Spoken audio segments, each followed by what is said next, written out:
View window. Have some fun with your angles.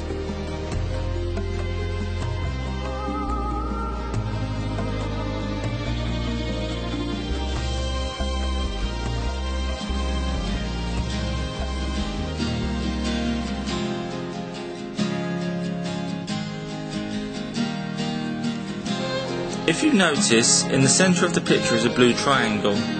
This is the camera that can be animated. To get to look through the camera that animates, we need to click on the director's chair under the preview window. Everything has changed position now as we look at it from the new camera's point of view. You can change back at any time by clicking the icon that is there. I'm just going to set my camera position where I want the camera to start from. I'm using the camera controls on the left. The camera movement I want is from the camera to start on one tree and track across to the other tree. Right at the bottom of the screen is a timeline and a counter. The other side, on the right, are the player controls and keyframe controls. If we go back to the right hand side again, you will see bars going up. Click and hold the mouse button and move the mouse to the right. On the timeline is a little bluish bar. This is the bar we move to show how much time we want in our animation.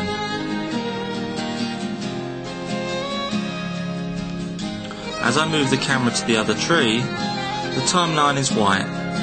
When I finish the camera move, the start of the timeline bar is now blue. The computer has automatically given me a keyframe here. A keyframe is a point in your animation where it changes because you have changed the animation. Use the player controls to see what the animation looks like. It won't be jerky at all on the proper render.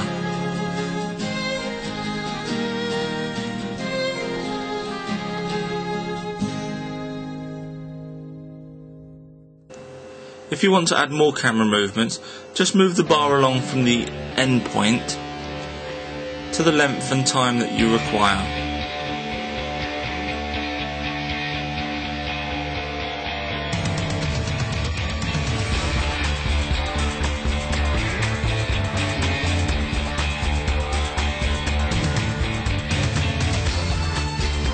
You can now move the bluish bar backwards and forwards if you don't want to use the player controls.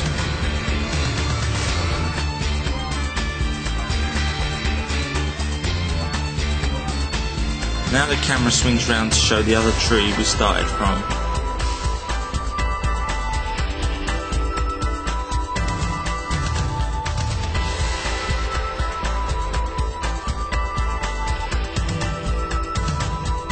Let's just add a ground texture to start with.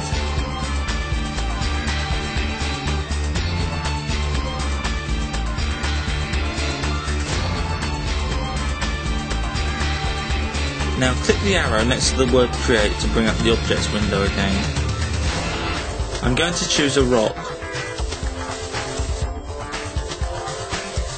Click on the tick button when done. I'm going to animate this rock as if it's coming from the sky like a meteor. I'll set the camera position. I want the rock to be large, so in the edit toolbox I'll resize and then reposition it into the distance.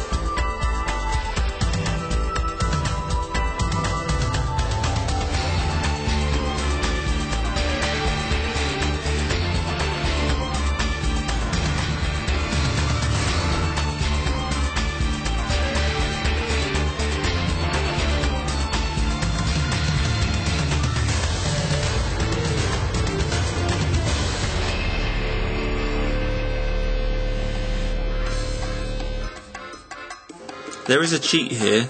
Instead of making the object go all the way back, you can resize it smaller. This makes it look like it's further away. Now down to the timeline, the little blue bar is there. As I move the bar you can see the time change.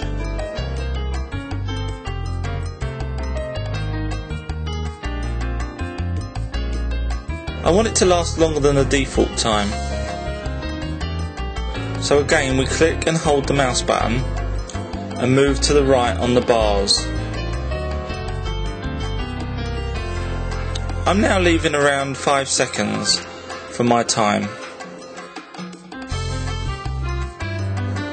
As soon as an object moves on the timeline, this will add a keyframe. As soon as it makes a keyframe, the blue line will appear.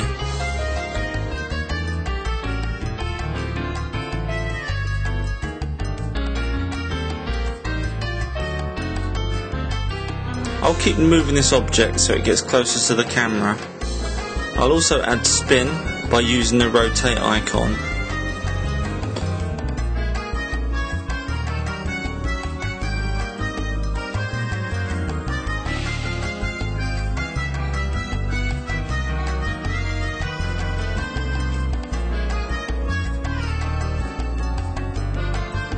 Now when I play this back, the object will take 5 seconds to reach the first keyframe.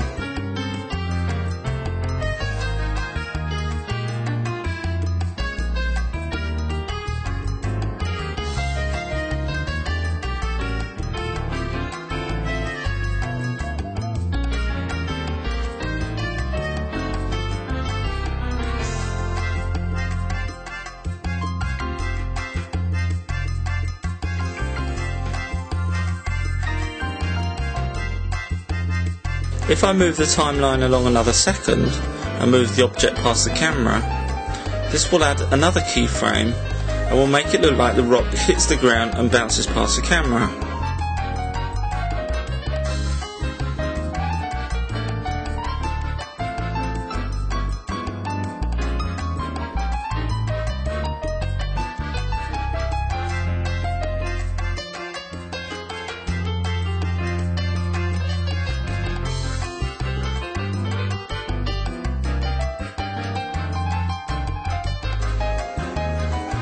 Now if we want to render the whole sequence, not just the frame that we're looking at, we need to go up to the top left of the screen and click on File.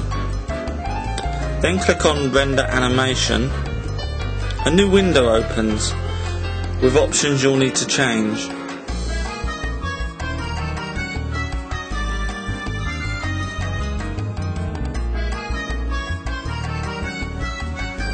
The title is not important as you'll get the chance to title it later. Leave the start and end time alone. The output mode is set to AVI movie. You can change this by clicking on the arrow pointing down. The file location is where you want the finished video or pictures to go on your hard drive.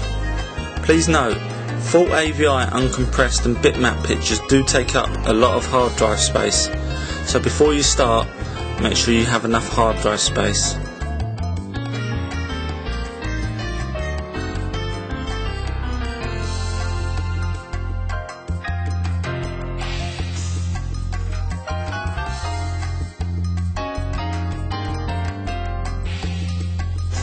Click the tick button when done, and it will now render every frame into a video for you. When it's finished, it will automatically open up in Windows Media Player and play the finished sequence. I'm going to create a basic outer space scene. First we click on the sky and fog words above the toolbox. Now double click on the big ball to bring up the Skylab, and deselect fog by clicking on the yellow button. Do the same for haze. Now click on the cloud cover icon at the top of the window and deselect stratus. Now click on sun and moon, and click on the celestial by making the yellow button appear there. And click on stars. This will allow you to change the amount of stars you have in your space. You can add comets, but we won't for this. Deselect sun, moon, shadows, then click on the tick button when done.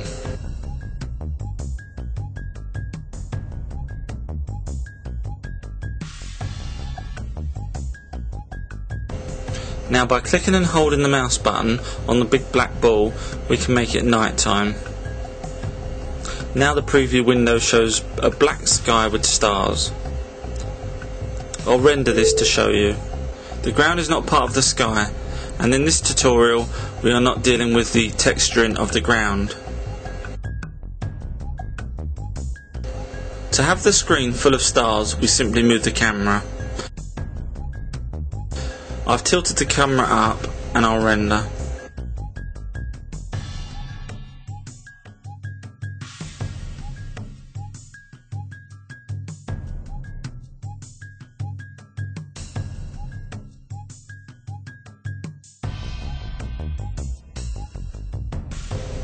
I'm just moving the camera position so I can see the default grid.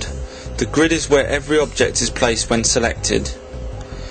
Go to the top left of the screen and click on File. Then scroll down and select Import Object.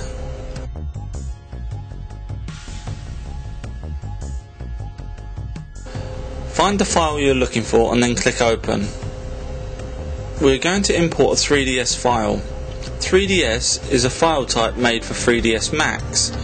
Bryce can still import this and other file types.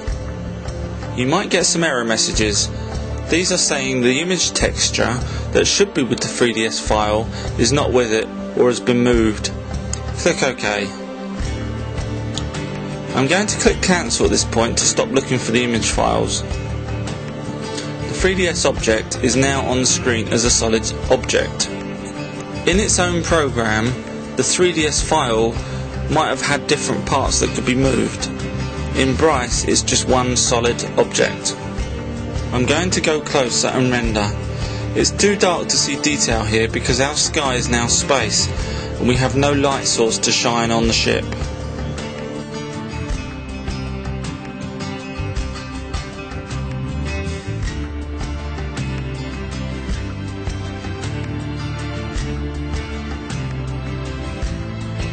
I'm going to position the ship in space.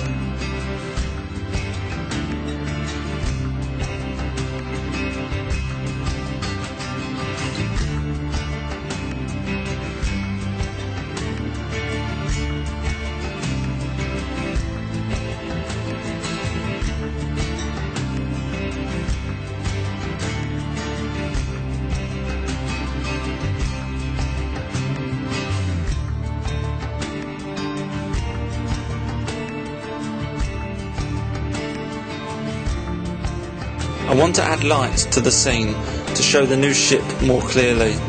Click on the Create button above the toolbox and move over to the yellow cones at the end of the toolbox. These are lights. You can see what type of lights they are down at the bottom left.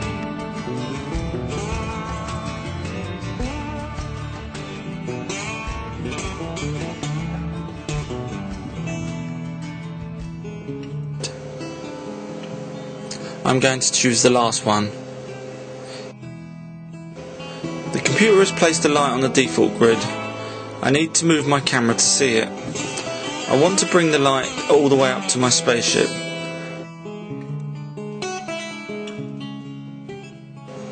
So I click on Edit. I spin the light around using Rotate and use the reposition icons to move the light up.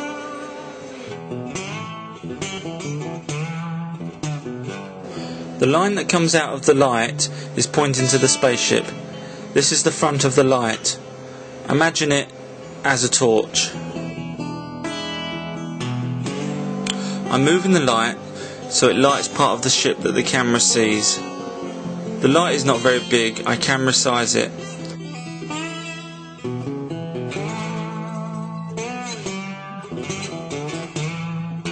Here's a quick render of the lighted scene. Please check our website for the more advanced DVD tutorial. We hope that this has showed you that it's not that difficult to actually create something and animate it in Bryce.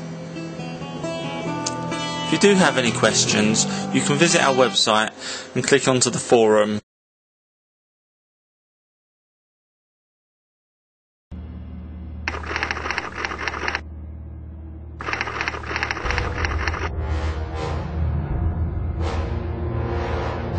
Yes, Prime Minister. The Asgard are chasing the cruise ship now.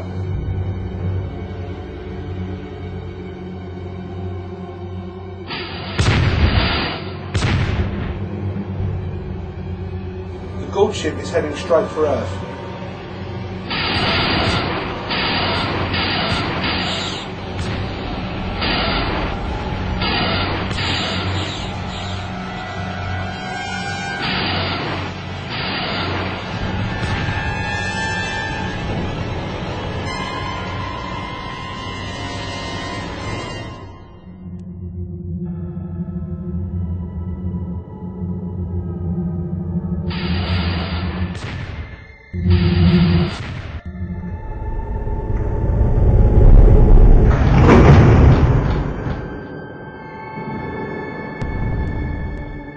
afraid the Asgard has sent the Ghoul ship crashing straight to Earth.